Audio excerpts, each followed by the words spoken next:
Hi everyone, welcome to the Balanced Natural Health podcast, where we share insights from the ancient science and timeless wisdom of Chinese medicine. Information from the old natural ways of healing can support us in leading more beautiful, more vibrant, and more vital lives today.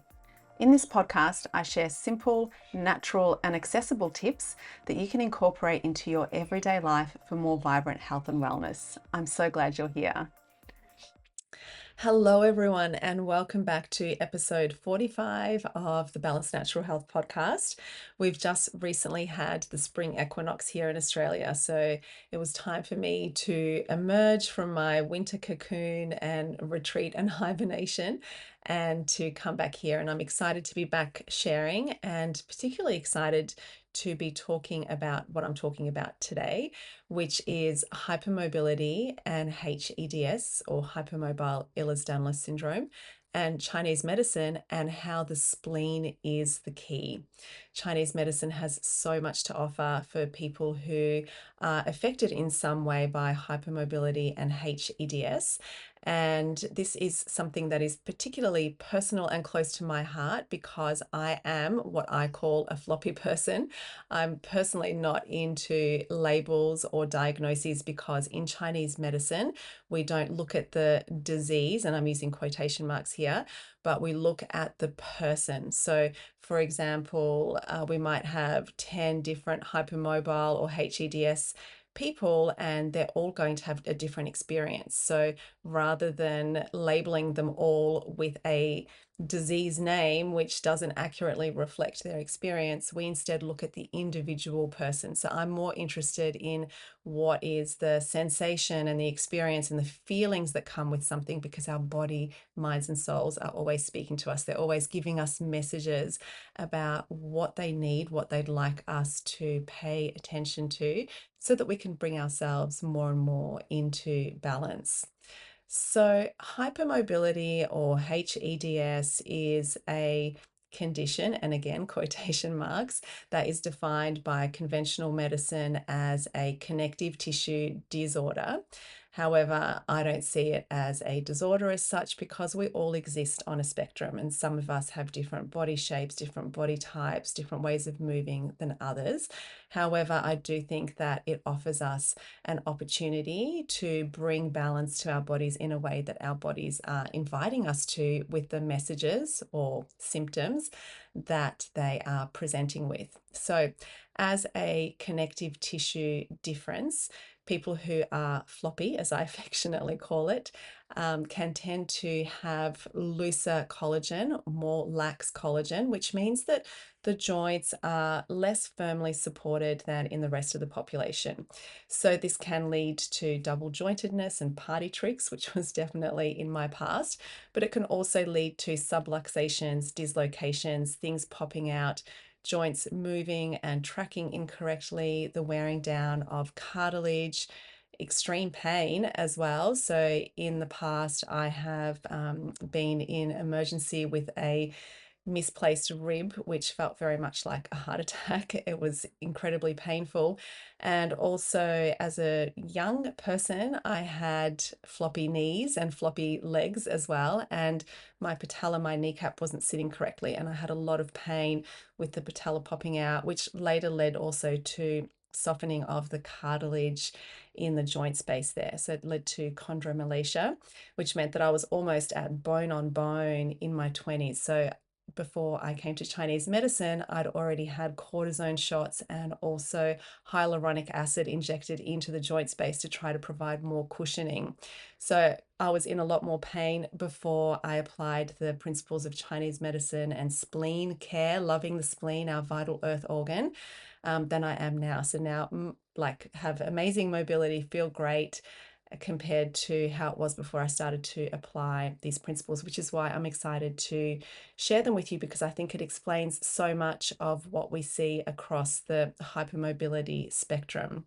Now, because hypermobile joints have less support and cohesiveness or coherence than other people's joints, it can take more effort to move a joint, and it can take more effort just to stand upright and hold a position. It might be uncomfortable to hold certain positions, or we can also get really tight and painful muscles because they have to work harder to hold everything in place as compared to the rest of the population. And for this reason, hypermobility can often also show up as chronic fatigue. It can show up as fibromyalgia, which was both of those were in my past until I learned how to resolve things and balance things for myself. And also because collagen is not confined to just the joints, collagen appears throughout our whole body. And so hypermobility can affect much more than just the joints. So our connective tissue is responsible for keeping the organs in place. So when we have looser connective tissue, we can experience things like pelvic floor weakness or organ prolapse, even bloating of a certain type. It also appears in our cardiovascular system, so people can have benign heart murmurs, for example. There can also be digestive disturbances or digestive changes, very often IBS or IBS type presentations, so irritable bowel syndrome can present with hypermobility because the collagen within the digestive tract is needed for optimal function and movement of everything through the tract. And also we might see overlapping with hypermobility, we might see MCAS and POTS. So MCAS is mast cell activation syndrome and POTS is postural orthostatic tachycardia syndrome. So I'll break them down individually. So mast cell activation syndrome refers to a situation in which mast cells, which are immune cells, are overly active or easily triggered, and it can lead to a range of allergy-like presentations. So we might see things like itchy skin, hives, flushing. We might get wheezing and congestion. There can also be coughing and neurological symptoms like brain fog, headaches, as well as gastrointestinal ones like nausea, vomiting, and cardiovascular ones like elevated heart rate, low blood pressure, and so on. So a whole range of symptoms. There is a connection with histamine, and in Chinese medicine, histamine is related to the liver. So I'm just tagging that. We'll come back and bring it all full circle. Moving on to POTS, which is postural orthostatic tachycardia syndrome. So postural meaning related to posture, orthostatic meaning standing up, tachycardia meaning fast heart rate. So basically when we stand up, we have elevated heart rate or changes in our heart rate. And this can manifest with presentations like dizziness, like palpitations, like when you can actually feel the palpitations in your chest, which can be quite terrifying if you don't know what it is. There can also be, again, nausea, there might be brain fog, and also some people report bladder changes. So in a Chinese medicine perspective, this comes down to often too much water and not enough fire. So I'm just tagging those. We're going to weave them all back together. So now that we've covered that hypermobility and hEDS can often coexist with certain other presentations like MCAS and POTS, and we've also covered the range of ways that hypermobility itself can present, I think it's really interesting to look at how this overlaps with the spleen because I think it answers a lot of questions. So rather than chasing many different solutions for hypermobility and POTS and MCAS, we can actually go straight to the source, treat the spleen, treat the earth, treat the foundation, and then all of those changes will blossom out from the root. So when we look at the spleen's jobs in Chinese medicine, the spleen is responsible for keeping everything in its place. We say that it rules the upright chi, so it helps to keep us upright and firm. And it helps to keep the limbs and muscles nourished. It helps us to feel energized and to be able to move easily through the world. And we can see that in those with hypermobility, this is not the case. Things are not being held in place. The joints might sag, the organs might prolapse, the pelvic floor might prolapse. So this is already one sign, one clue that the spleen is involved. Then we learn that there can be digestive disturbances, which is absolutely spleen as well. So spleen rules our ability to digest, absorb, and assimilate food. And in people with certain types of hypermobility, this is upset as well until we bring balance back to the spleen. So that's another clue that the spleen is involved. Another interesting feature of hypermobility is easy bruising. And in Chinese medicine, we know that not only does the spleen hold all of the organs and tissues and limbs in place, but it also holds and nourishes the blood. So in Chinese medicine, if someone has easy bruising, then often we will look at the spleen because the spleen is not holding and containing the blood, not holding everything in its place. Understandably, fatigue is often a presentation with hypermobility because people have to work extra hard to do normal movements and just hold normal posture. And spleen is also responsible for governing our energy. So when people have body tiredness, that physical fatigue, that often is a clue for us to look at the spleen as well. Another area that the spleen rules is mental clarity and focus, ability to think. And we learn that with hypermobility, there is very often brain fog, fuzzy thinking, as well as mental emotional changes like low moods or depression, which are also linked to the spleen being low on energy. So it's really amazing to see the 100% overlap between what we in the modern day call hypermobility and what in Chinese medicine we would call spleen deficiency. And the great news is that we can address all of those symptoms by addressing the root, by looking after the spleen. So I talk about this a lot in my other episodes, and I talk about it a lot on my socials as well. But this is things like looking after our digestion with cooked and warm food, with looking after how often we eat, eating at the right time, at the spleen time, which is in the morning. We want to make sure that we're not missing that vital absorption and nourishment time for our bodies, that we're not fasting and starving ourselves. So these are really important factors to consider if we are looking for more spleen support and for more containment for hypermobility.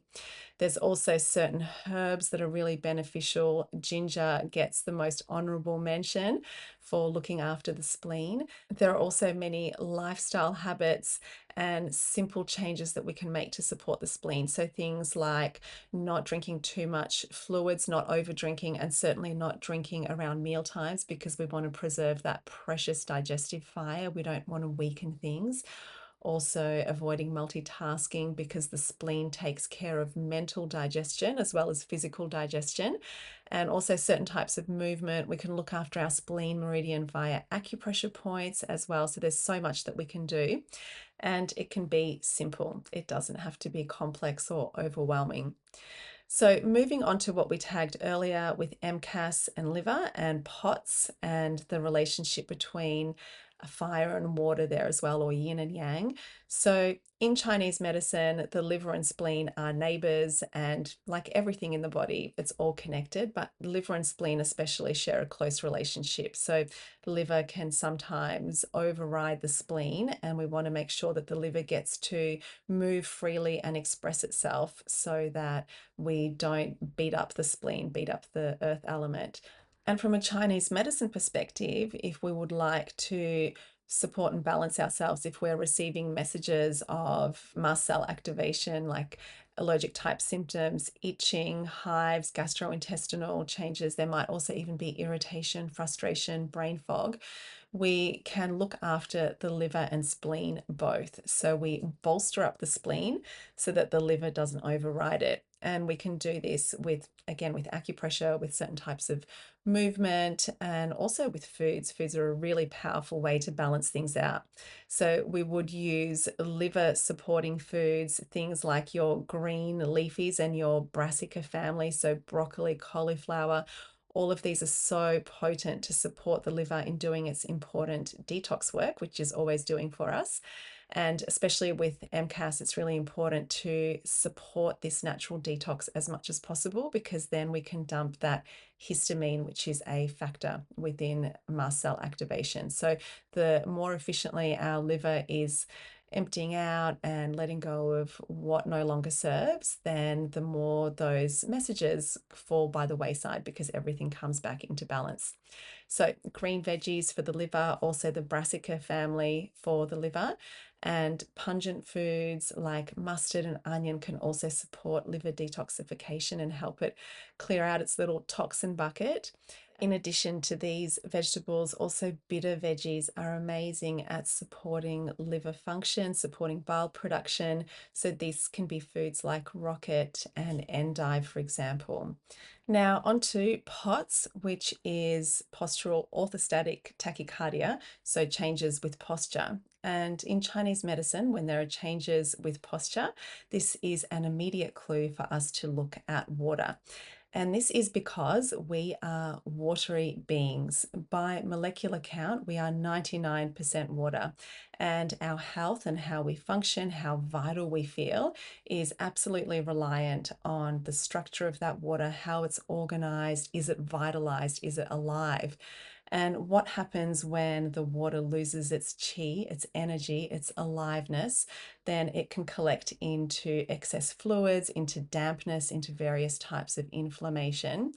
And when we change posture, we are no different to a water balloon or a bag of water. So when that water isn't in integrity, when it's not structured, when it's not alive, when it's not energized, when we move, that water can slosh around, which is why we get symptoms like dizziness, palpitations, because that water is moving through our body. So it's like being on having seasickness, basically being on unsteady ground. And in fact, these are some of the symptoms that we get with POTS. We get nausea, we get brain fog, we get dizziness, we get those palpitations, waves of water moving around. Again, there can be digestive symptoms and also bladder symptoms, which is very much fluid metabolism. So again, this points us back to the spleen and how loving the spleen and giving it care can support us in resolving these presentations. There is also the consideration that water is yin, fire is yang. I talk very often about how important it is to preserve our yang, which is our spark of life. It is the root for everything to function properly. It's the pilot light that gets everything moving.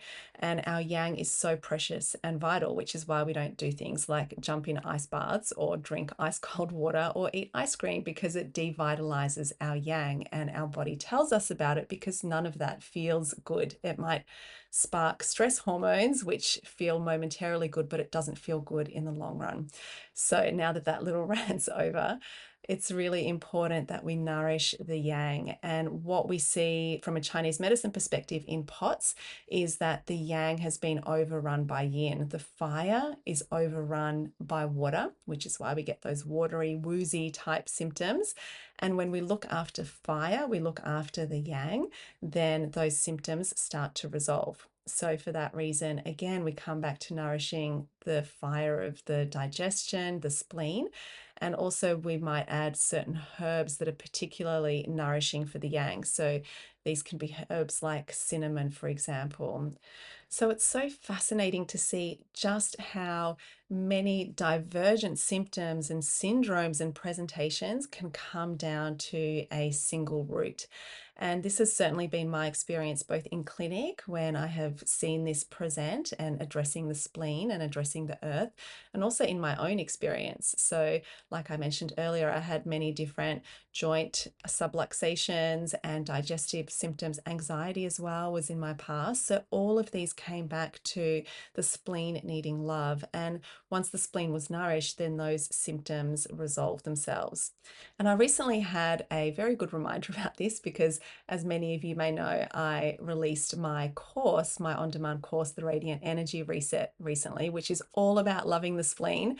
And in order to get it done within the timelines that I set myself, I was doing longer hours than I was used to doing. And that was draining my spleen because, as we learn in the course and also on my socials and in other podcasts where I've talked about this, the spleen also governs mental digestion, not just physical digestion. And I was digesting so much information to distill all this beautiful ancient wisdom down into digestible chunks, and my spleen took a bit of a beating. And I had just picked up a fun new car and I was driving it home for the first time, and we got stuck in traffic. For anyone on the Gold Coast, you'll know how notorious the M1, our freeway, can be. And it was 2 hours of stop start with just my foot planting on either the accelerator or the brake. And because it was a new car that my floppy body hadn't had a chance to get used to, when I finally got out of the car after 2 hours, my sacroiliac joint, so that's the joint at just at the bottom of the back, sort of above your butt crease, either side, it subluxed, it moved out of position, and the pain was unbelievable. I had to do a whole lot of acupressure and deep breathing and just riding the pain to allow it to move back into position. So that was a very clear message from my spleen. I received it loud and clear. To be fair, it had sent me more subtle messages, but I was very determined to get this course out to my deadline that I had set myself. And I kind of let those quiet messages through to the keeper. So I definitely received this one and paid heed, paid attention to my spleen. So I hope this has been interesting and informative and perhaps offered a different lens on how we might approach feeling amazing with hypermobility, because it doesn't have to be an issue or a limitation if we are hypermobile or have hEDS necessarily. There's so much we can do, and I think if we just, like I did eventually, pay attention to our body's requirements and give them what they need, then we can come back into balance and feel amazing and strong, mobile in our bodies, mobile in the right way, not excessively mobile, at ease. There's so much that we can do. And that brings me to my next point, which is that you are the expert on you. We are all unique. And in Chinese medicine, we look at the individual, at their unique experience, the sensations that they are having in their unique body, mind, and soul, rather than what a disease is meant to present like. So, particularly with hypermobility, but with any condition, it is so important to honor your own feelings and your own sensations, your own body guidelines, because no one else knows how your unique body is feeling, how it's behaving, what its healthy and feel good movement range is. And I've had very many well-meaning therapists and fitness trainers that have tried to teach me ways to support myself in hypermobility, but because I was listening externally rather than internally, I would end up in more pain or extremely fatigued or out of action for a few days or even longer because that movement was not supportive for me. So always honor what your body is telling you, what your intuition is telling you about how you want to move and what would feel best for you. And one type of movement that has been so amazing for me in a floppy body has been DNS. I have talked about this in episode 23, where I interview my amazing DNS trainer. So DNS is dynamic neuromuscular stabilization, and it's a wonderful form of movement where we retrain neuromuscular patterns, postural patterns about how we move our body functionally, and it has given me so much more joint stability as well. So you can learn more about that in episode 23. And obviously, for simple, practical ways that you can nourish the spleen so that it can love you back, so that it can support you and keep you well grounded and firm, then I have plenty of resources on my socials. I have past episodes that talk about the importance of nourishing the spleen. Also, there's information on my website, drmaz.earth. I have a free ebook that you can download, and I have also recently released my spleen loving course, the Radiant Energy Reset, which gives you all of this information in more detail: foods that support the spleen, herbs that support the spleen, acupressure, qigong, movement, and also a guided journal, reflection journal, so that you can track how your spleen is talking to you and what messages it is sending, what it would like more of. So you can learn more about that at drmaz.earth and also via my socials. So I hope this has been helpful or interesting. If there's someone who you think might benefit from it, please feel free to share the love. And thank you so much for joining me today. And I look forward to seeing you next time on the next full moon.